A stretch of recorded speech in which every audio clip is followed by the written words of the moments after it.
Welcome everybody, and thanks for looking at my very first video of my channel. This is my 1/6 scale Hot Toys Star Wars figures, my Imperial Forces. It's only fitting that I start out this video collection with these right here because this guy started the whole thing. I used to collect 1/6 scale military figures, and the retailer, one of my retailers, I also sold Star Wars figures. And when I saw this guy, I thought, oh, I've got to have him. Him and his two Royal Guards. So that started the ball rolling. It's a great figure if you haven't gotten it, and if you get a chance to get a hold of it, I would advise that you do. I actually got the deluxe version with the throne. He doesn't fit in the throne too well. In fact, his feet don't even touch the floor. And it doesn't light up that well. And it takes up a lot of space. So I've got him standing here with his cane. It is a great figure. The one thing I don't like about it, you can see on the hood, on the sides, it's bunched up and sewn together. And the sleeves are also sewn up at the ends. So it's kind of you do a lot of fussing to pose his robes, right? But he's a great looking figure in my opinion. And then there's his two Royal Guards, which the first time I saw them in the movie so long ago, I was really intrigued by these guys. They are really sharp looking. The nice thing about them is, in the movies, this is all they do, but with these figures, you can pose them in different poses.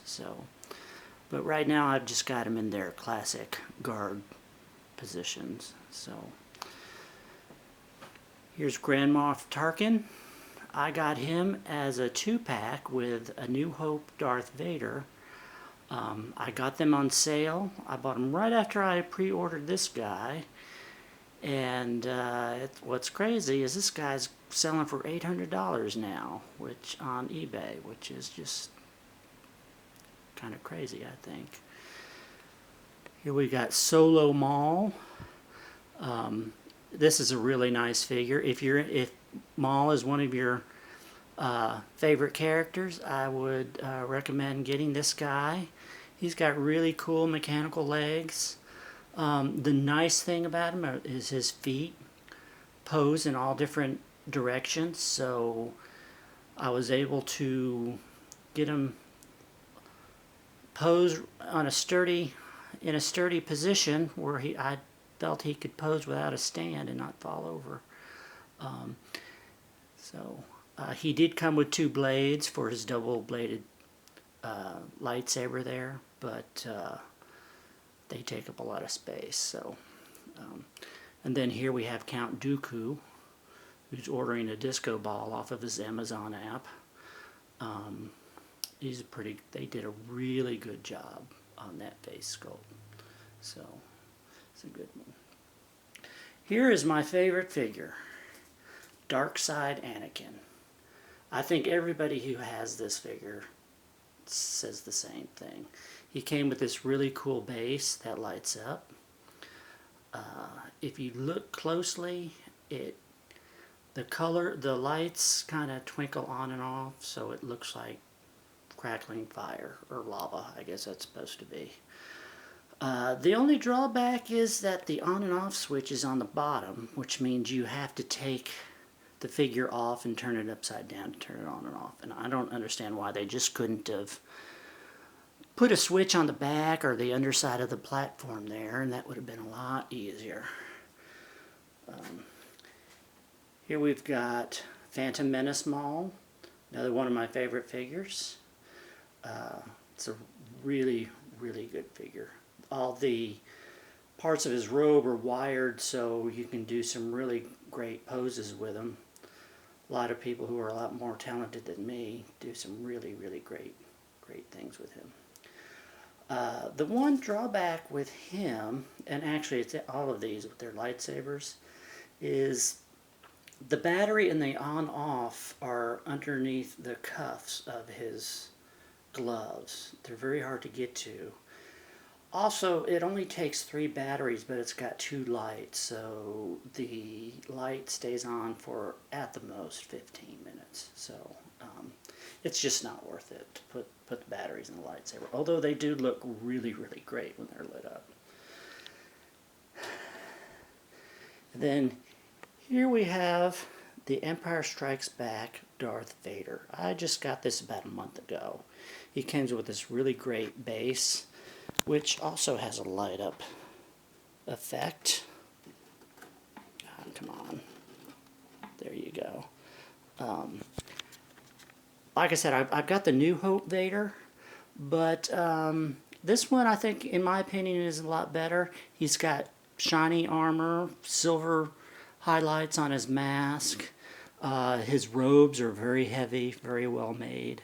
The one thing I would say, though, is they're so full that it's kind of hard posing them on this stand. So, the other thing, his chest and the boxes on his belt will light up. But on the New Hope one, I had trouble getting the batteries in them, so I just said, well, I'm not even going to bother fooling with it. Yeah, that's a really, really good figure. If you want one Darth Vader figure, I would go with this one. The New Hope one isn't bad, but he's got a matte finish on his helmet. He's just not as sharp looking, I think. Then here we have Director Krennic. He also comes with his big cape. He's a very flamboyant guy with his outfits, isn't he?